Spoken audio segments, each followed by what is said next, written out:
नमस्कार छात्रों, आज जो ये मैं चतुर्थ सेमेस्टर के छात्र हैं, आज मैं उनके लिए एक नया वीडियो लेके आया हूँ और मैं आपको पढ़ाने वाला हूँ सुमित्रा नंदन पंत की जो कविता है परिवर्तन का एक व्याख्या भाग मैं आपको पढ़ा चुका हूँ, यानी 2-3 पद्य तक मैं आपको पढ़ा चुका हूँ और आज उसके आगे पढ़ाऊँगा। तो चलिए मैं शुरू करता हूँ आपके लिए। सबसे पहले हम परिवर्तन कविता की पंक्तियों को पढ़ते हैं कि आज बचपन का कोमल गात, जरा का पीला पात, 4 दिन सुखद चांदनी रात और फिर अंधकार अज्ञात।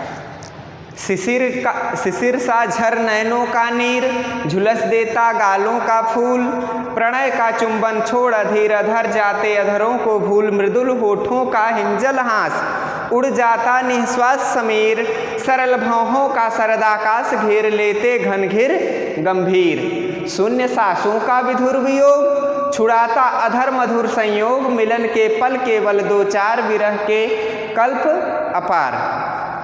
यहाँ पर पंत जी निम्न पंक्तियों को पढ़ लेते हैं जब, तो हम सबसे पहले क्या लिखते हैं, तो सबसे पहले छात्रों हम पंक्तियों का संदर्भ लिखते हैं और फिर इसके बाद संदर्भ के बाद हम प्रसंग लिखते हैं, प्रसंग के बाद हम व्याख्याएं लिखते हैं।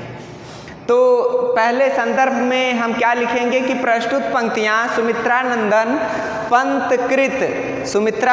पंत कृत परिवर्तन नामक कविता से अवतरित है। तो देखिए, अगर आप परीक्षा में लिख रहे हैं तो वहाँ पर जैसे अंडरलाइन आप कर देते हैं तो उससे पता चलता रहेगा कि कवि कौन है और उसकी कविता कौन सी है। तो आपकी कॉपी आकर्षक होगी और नंबर भी आप अच्छा पाएंगे। नहीं तो कभी कभी कॉपी चेक करने की जल्दी में शिक्षक लेखक कवि का नाम और कविता का नाम नहीं खोज पाता है और आपको पूरा नंबर नहीं मिल पाता है। तो वो चीज़ें आपको करनी हैं। फिर आप प्रसंग लिखेंगे। प्रसंग में निम्न पंक्तियों को हमने पढ़ा तो हमें क्या लगा प्रसंग में कि उक्त पंक्तियों में पंत जी काल चक्र द्वारा उत्पन्न किए गए परिवर्तनों का उदाहरण प्रस्तुत कर रहे हैं कि क्या क्या वे परिवर्तन थे, कौन कौन से वे परिवर्तन आए जिससे इस कविता हमारे भारत देश में परिवर्तन होता चला गया। अभी तक हमने यहाँ तक पढ़ा है कविता कि सर्वप्रथम पंत जी अपनी पुरानी सभ्यता और संस्कृति को याद करते हैं और बताते हैं कि हम सोने की चिड़िया थे, हम कितने संपन्न थे, हम कितने समृद्ध थे, हम कितने शिक्षित थे और हमारी सभ्यता और संस्कृति का डंका पूरी दुनिया में बजता था। हम दुनिया के सबसे पहले विश्वविद्यालय के स्थापक देश थे, जैसे नालंदा, तक्षशिला, विक्रमशिला इत्यादि विद्यालयों की स्थापना हमने की, जहाँ विविध देशों के छात्र आकर पढ़ा करते थे। तो उन बातों को याद करते हुए अब उसी बात को वो पुरानी पीढ़ी से बढ़ाते बढ़ाते नई पीढ़ी पे लेके आए हैं कि कैसे जैसे कोई बालक पैदा होता है तो वह युवा होता है, फिर धीरे धीरे वृद्ध होने लगता है। उसी बात की सृष्टि यहाँ करते हैं कि उसी तरह कालचक्र के अनुसार भी भारत कभी बाल्यावस्था में था, फिर युवावस्था में हुआ और अब धीरे धीरे वृद्धावस्था की ओर बढ़ रहा है। लेकिन फिर भी उसमें आने वाले जो परिवर्तन है उन्हीं का वो मनुष्यों के अनुसार उदाहरण देते हुए लिख रहे हैं। तो चलिए पहली पंक्ति हम इनकी पढ़ते हैं कि पहली पंक्ति में कौन सा उदाहरण लिखते हैं। तो पहली पंक्ति में कहते हैं आज बचपन का कोमल गात, यानी आज है, बचपन यानी बचपन का, कोमल यानी सरल प्यारे गात यानी गीत। आज बचपन के कोमल गीत जो मनुष्य बूढ़ा हो जाता है तो उसे बहुत याद आता है। उसी तरह से भारत देश के पुरानी अवस्था को याद कर रहे हैं भारतवासी कि हम कैसे थे। जरा का पीला पात, जरा अर्थात जर्जर अवस्था में, का पीला पात अर्थात जर्जर अवस्था में जब मनुष्य पीला पड़ जाता है तब की अवस्था का यहाँ वर्णन कर रहे हैं कि आज बचपन का जो कोमल या सुंदर शरीर है वह वृद्धावस्था के आ जाने पर कैसा हो जाता है? पीला हो जाता है। और कैसा हो जाता है? जरा यानी सूखा हो जाता है। और कैसा हो जाता है? पात खुरदुरा हो जाता है। यानी जो अवस्था बालक की बचपन में रहती है कि वह अत्यंत कोमल रहता है, मुलायम रहता है और प्यारा सा लगता है, उसकी आवाज़ भी बहुत प्यारी प्यारी लगती है। वही जब बूढ़ा हो जाता है तो उसका शरीर पीला पड़ जाता है, शरीर में खुरदुरापन आ जाता है और शरीर जर्जर अवस्था को पहुंच जाता है। यानी खुरदुरे पत्ते के समान वृद्धावस्था आ जाने पर व्यक्ति का जीवन हो जाता है। वैसे ही और क्या, 4 दिन सुखद चांदनी रात, जैसे व्यक्ति को सुख आता है तो 4 दिन की चांदनी तक, अर्थात जब तक सुख रहता है तब तक व्यक्ति बहुत अपने आप को संपन्न समझता है और फिर अंधकार अज्ञात और उसके बाद घनघोर अंधेरा छा जाता है। यानी यहाँ पर भाव क्या है कि पंत जी कह रहे हैं कि जीवन में सुख देने वाली चांदनी रातें सुख के समय बहुत थोड़े क्षण के लिए आते हैं और शेष जीवन में परिपूर्ण अंधकार ही रहता है। कैसे? और इसके लिए वे कहते हैं कि इस तरह से कि जैसे व्यक्ति सदमार्ग पर चलकर थोड़े थोड़े धन कमाता है तो पूरा जीवन उसका बीतता जाता है और अचानक ही वह बहुत ज़्यादा धन एकत्रित कर लेता है, तो वह धन समय की स्थिति के अनुसार, समय के अनुरूप धीरे धीरे घटता रहता है, घटता घटता ऐसा चांदनी रात के समान हो जाता है। उदाहरण के रूप में जैसे चंद्रमा होती है तो एक दिन पूरी चंद्रमा होगी, अगले दिन 1 घंटे कम, अगले दिन 1 घंटे कम, एक दिन अमावस्या की तिथि आएगी और केवल चांदनी ही चांदनी रहेगी। उस अमावस्या की रात को कोई चंद्रमा नहीं दिखाई देगा। यानी चांदनी रात के समान कि महीने में केवल एक दिन ऐसा आता है जिस दिन चंद्रमा अपने प्रकाश से आकाश को आलोकित करता है, अर्थात अपने प्रकाश से आकाश को भर देता है। बाकी प्रत्येक दिन केवल तारों की टिमटिमाहट में ही पूरी रात बितानी पड़ती है। 4 दिन यानी 4 दिन की चांदनी से तात्पर्य यहाँ यही है कि अमावस्या से पूर्णिमा के दिन और प्रथमा के दिन और उससे पूर्व एक दिन, त्रयोदशी के दिन पूरी रात चंद्रमा रहती है और उसके अलावा कोई ऐसा दिन नहीं आता जिस दिन पूरी रात चंद्रमा हो। उसके बाद रात होने पर हमेशा अंधकार ही चारों तरफ फैला रहता है। वही हमारे भारत की स्थिति हो गई है। फिर आगे क्या कहते हैं? शिशिर यानी ठंडी की रात। आप जानते हैं छात्रों की 6 ऋतुएं होती हैं, बसंत ऋतु, ग्रीष्म ऋतु, वर्षा ऋतु, शरद ऋतु, हेमंत ऋतु, शिशिर ऋतु। तो बसंत ऋतु जो होती है उसमें चारों तरफ हरियाली छाई रहती है, पौधों में फूल आते रहते हैं और जो पौधे हों चाहे अन्न हो, अन्नों में बालियां आती रहती हैं, पौधों में फूल आते रहते हैं, आम के पेड़ में मंजरियां आती रहती हैं, महुए के पेड़ से महुआ नीचे गिरता रहता है, अर्थात चारों ओर सुख का वातावरण फैला रहता है। फिर ग्रीष्म ऋतु आती है तो कैसा, चारों तरफ गर्मी फैल जाती है और मानसून सूखा सूखा चारों तरफ हो जाता है। वर्षा ऋतु आती है, चारों तरफ बरसात होने लगती है। शरद ऋतु आती है तो वर्षा ऋतु से भिन्न की अवस्था की हल्की हल्की ठंडी आएगी और उसके बाद वातावरण दिन भर सामान्य बना रहेगा। जैसे वर्तमान समय में अब शरद ऋतु आ चुकी है। हेमंत ऋतु कब आ जाती है? जब धान की कटाई हमारी होने लगती है। और फिर इसके बाद शिशिर ऋतु कब आती है? जब कड़ाके की ठंड हो, व्यक्ति ठंड के कारण घर से बाहर न निकले, तो वह अवस्था शिशिर ऋतु के समान हो जाती है। तो यहाँ क्या कह रहे हैं? शिशिर सा झर नैनों का नीर। शिशिर सा यानी ठंडी के समान, जैसे जब कड़ाके की ठंड होती है तो यदि हम बाहर निकलते हैं तो हमारी आँखों से ठंड के कारण अनायास ही आंसू निकलने लगते हैं, वैसे ही झरता यानी गिरता है नैनों का यानी नेत्रों का, नीर यानी जल। यहाँ पर कह रहे हैं पंत जी कि शिशिर सा यानी शिशिर ऋतु के समान नेत्रों का नीर गिर रहा है। अब यहाँ भाव क्या है, ऊपर की पंक्ति से यदि हम भाव निकालेंगे तो यहाँ भाव क्या है, तो भाव यह है कि जैसे जीवन में सुख देने वाली चांदनी रातें और सुख के क्षण बहुत थोड़े समय तक रहते हैं, शेष जीवन में अंधकार ही भरा रहता है और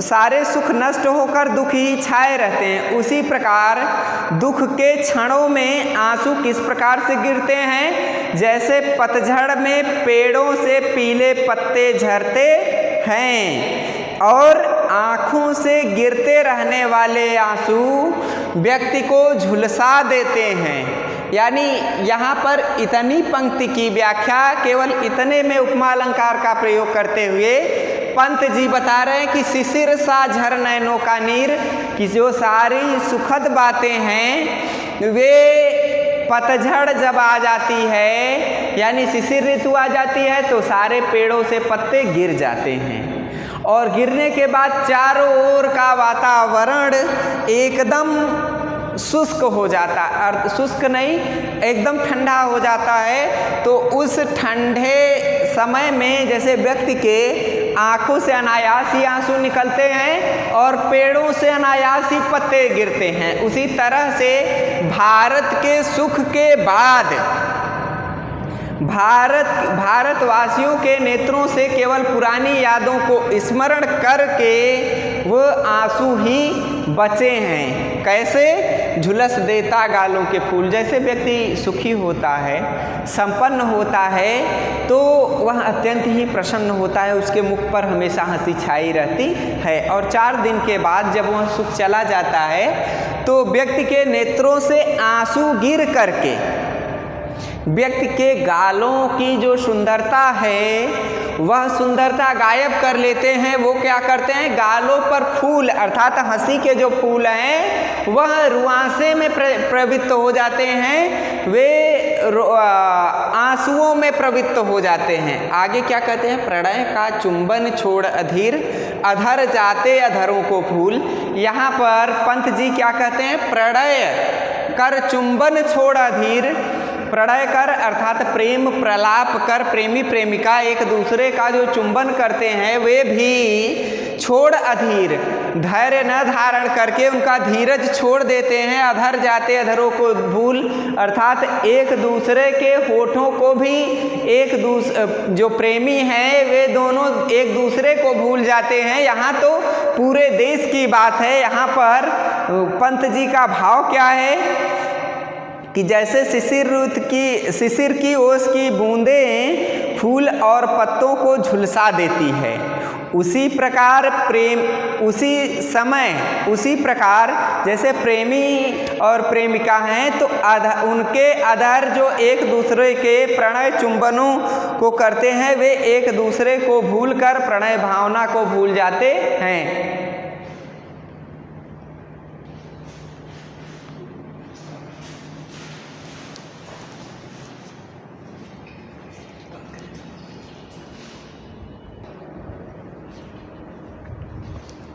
आगे पंत जी कह रहे हैं कि जब एक दूसरे से घनिष्ठ प्रेम करने वाले प्रेमी प्रेमिका एक दूसरे को भूल सकते हैं और व्यक्ति अपने सुख, जब 4 दिन का सुख आ जाता है, सुख के बाद जब दुख आता है तो व्यक्ति अत्यंत दुखी हो जाता है और उसके गालों की हंसी सदा के लिए लुप्त हो जाती है, अर्थात गालों पर आने वाली हंसी दुख में बदल जाती है, अर्थात वह झुलस उठती है हंसी।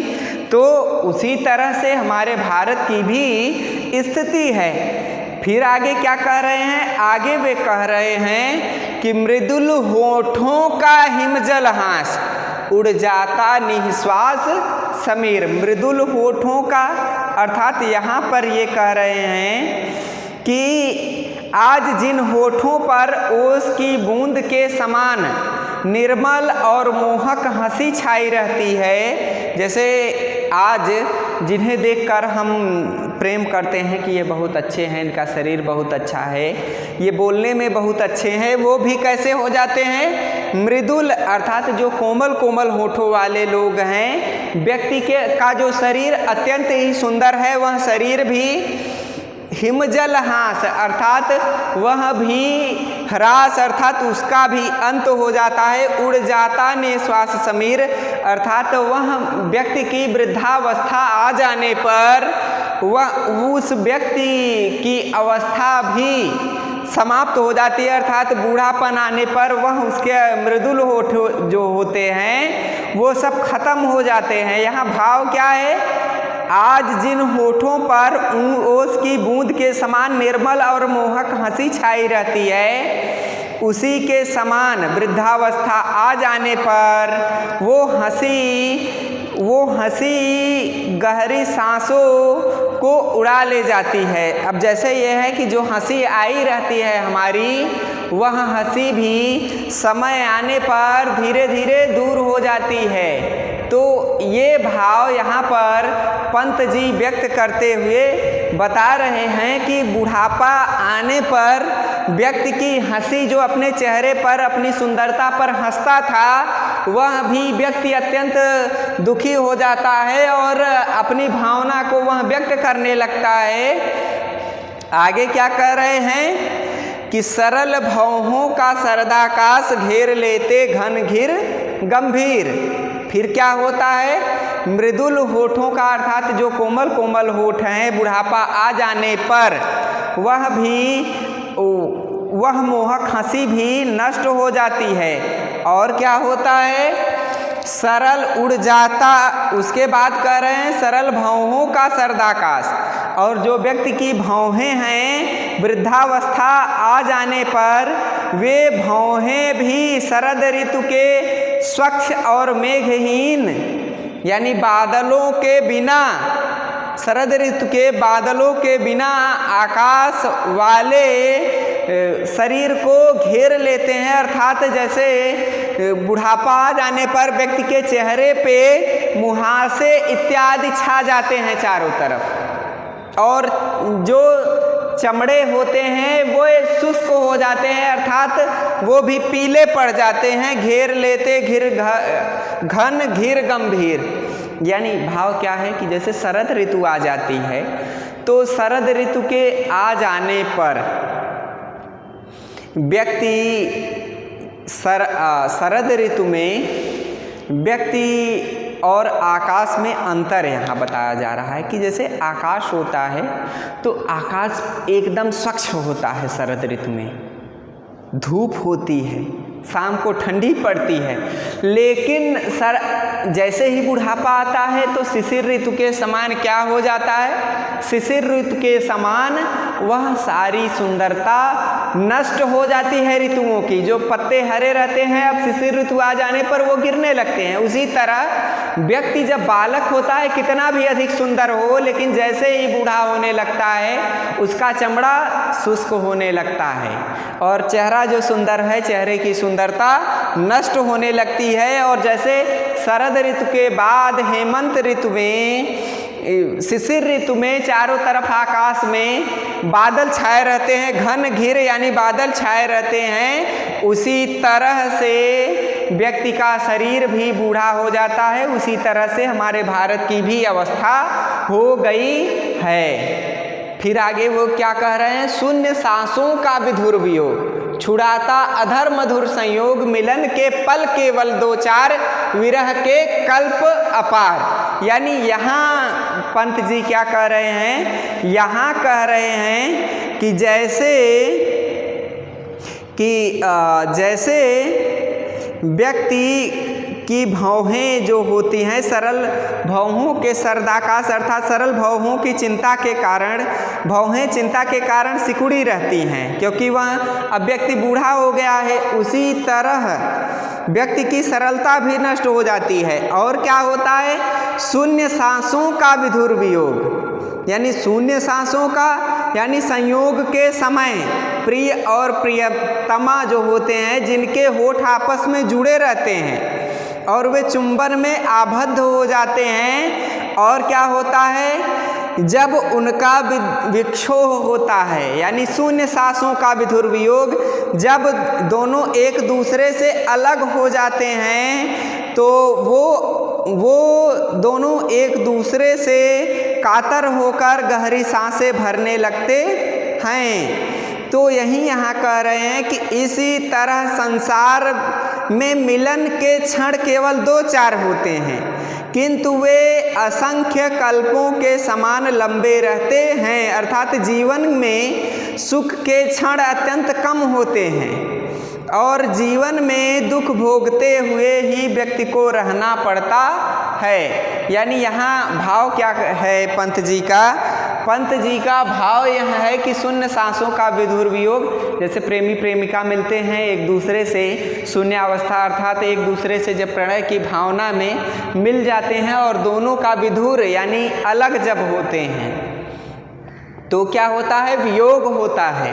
और छुड़ाता अधर मधुर संयोग, एक दूसरे को स्मरण करके वियोग ही वियोग चारों तरफ छाया रहता है और संयोग की अवस्था को वे एक दूसरे की संयोगावस्था को याद करते हैं। और मिलन के पल 2-4 पल जो हैं व्यक्ति के, वही 2-4 पलों को याद करके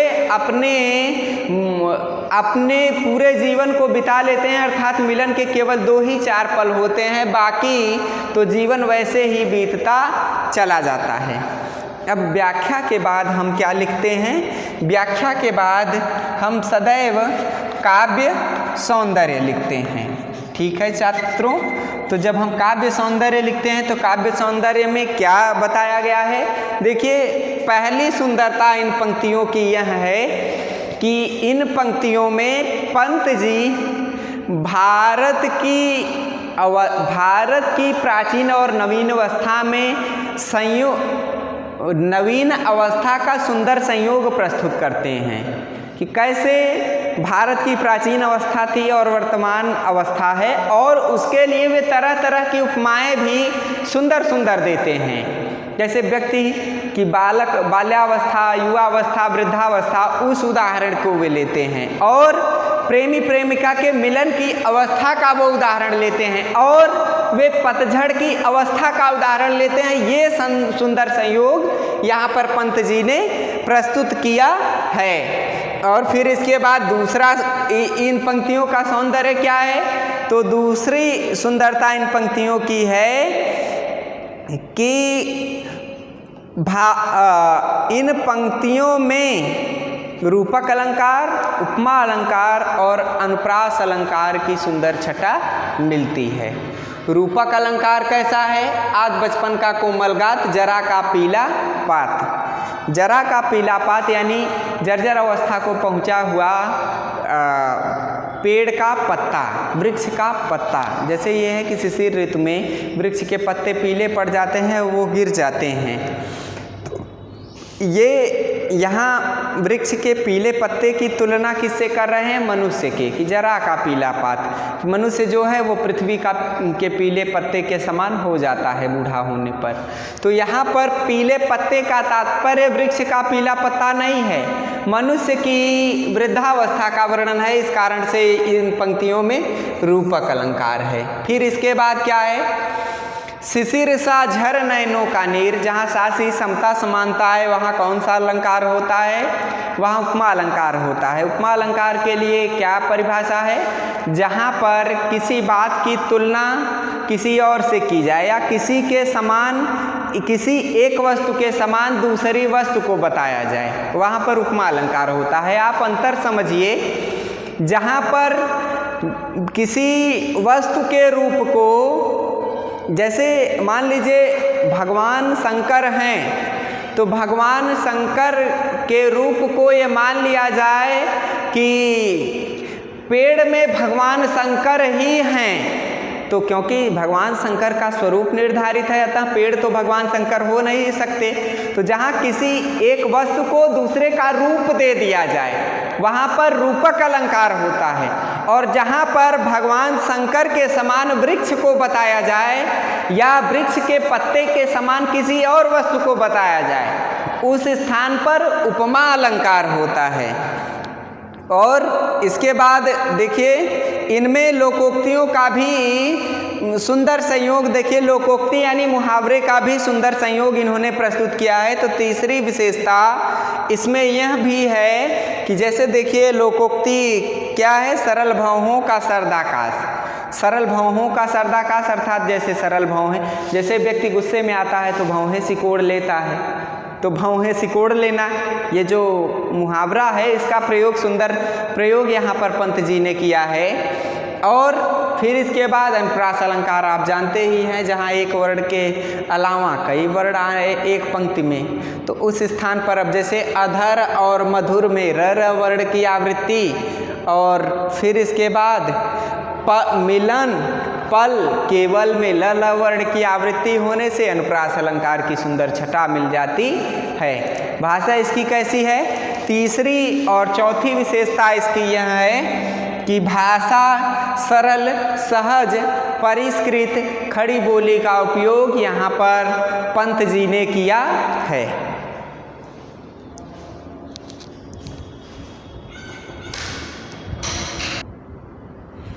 आगे पंत जी क्या कह रहे हैं कि अरे वे अपलक नयन चार आठ आंसू, रोते निरुपाय उठे रोओं के आलिंगन, कसक उठते कांटों से हाय। यानी यहाँ पर चौथे पंत जी कह रहे हैं कि अरे वे अपलक नयन चार, यानी ये जो व्यक्ति आप देखिए सबसे पहले तो संदर्भ लिखते हैं। संदर्भ में प्रस्तुत पंक्तियां सुमित्रा नंदन पंत कृत परिवर्तन नामक कविता से अवतरित हैं। प्रसंग में क्या लिखेंगे कि उक्त पंक्तियों में पंत जी कालचक्र द्वारा उत्पन्न किए गए परिवर्तनों के उदाहरण प्रस्तुत कर रहे हैं। तो पहली पंक्ति में कहते हैं कि अरे वे अपलक चार नयन, अरे वे अपलक चार नयन, यानी जो व्यक्ति की सुंदरता और महानता है वह उसके कितने के कारण है? वह केवल चार पलों में व्यक्ति की सुंदरता होती है कि व्यक्ति किसी प्रेमिका से जब प्रेम करता है तो केवल कुछ दिनों तक उसके नेत्रों की सुंदरता का गान करता रहता है, फिर कुछ दिनों तक सुंदरता का गान करने के बाद आठ आंसू रोते निरुपाय, और पूरे जीवन वह एक दूसरे की बुराई में लगे रहते हैं। यहाँ पंत जी क्या कह रहे हैं कि प्रिय मिलन के बाद विरह की अवस्था के कारण व्यक्ति के विरह से उत्पन्न व्यक्ति की आंखें दुखी हो जाती हैं और वे बिना पलक झपकाए अपने प्रिय की यादों में खोया फूट फूट कर रोता रहता है। उस समय वह पूरी तरह से क्या होता है? निरुपाय होता है। आठ आंसू रोते निरुपाय, यानी उस समय उसके पास उस दुख का कोई उपाय नहीं होता है। उठे रोओं के आलिंगन, कसक उठते कांटों से हाय। यानी आगे क्या कह रहे हैं पंत जी? आगे कह रहे हैं कि और उसे अपने दुख से पार पाने के लिए कोई भी उपाय नहीं मिल रहा होता है, और व्यक्ति अपने एकाकीपन के कारण जीवन में आगे आने वाले दुखों की कल्पना करके सिहर उठता है, और भय के कारण उसके शरीर का एक एक रोंवा ऐसे उठ खड़ा होता है जैसे मानो एक दूसरे के आलिंगन वह कर रहा हो। भय से खड़े हुए उसके रोएं मन में पीड़ा की ऐसी कसक उत्पन्न करते हैं कि मानो उसके शरीर में ही वह चुभो दिया गया हो, अर्थात कांटे उसके शरीर में ही चुभो दिए गए हों। तो छात्रों, जब हम प्रसंग और व्याख्या लिख लेते हैं तो क्या लिखते हैं? काव्य सौंदर्य। काव्य सौंदर्य में क्या लिखेंगे? तो काव्य सौंदर्य में हम यह लिखेंगे, पहली विशेषता इन पंक्तियों की क्या है? पहली विशेषता यह है कि इसमें नायक नायिका की वियोगावस्था का सुंदर चित्रण प्रस्तुत किया गया है। और दूसरी विशेषता इन पंक्तियों की क्या है? दूसरी विशेषता इन पंक्तियों की यह है कि प्रेम की अवस्था के बाद वियोगावस्था आ जाने पर व्यक्ति किस तरह से परिवर्तित हो जाता है। जैसे हमारे भारत की अवस्था का वर्णन यहाँ कर रहे हैं कि पहले स्वर्ण रंजित था, सोने की चिड़िया के रूप में प्रसिद्ध था, ज्ञान विज्ञान की समस्त शाखाएं हमारे देश में उपलब्ध थी, और आज हमारे पास केवल उन्हीं पुराने गुणों का गान करने के अलावा कुछ नहीं है। कैसे नहीं है? जैसे प्रेमी प्रेमिका जब मिलते हैं और उसके बाद दोनों एक दूसरे से अलग हो जाते हैं तो पुरानी बातों को याद करके बार बार स्मरण करके उस अवस्था का चित्रण वे करते रहते हैं। तो आज के इस वीडियो में इतना ही। अगले वीडियो में मिलेंगे तो आगे की बात पर चर्चा करेंगे। तब तक के लिए धन्यवाद।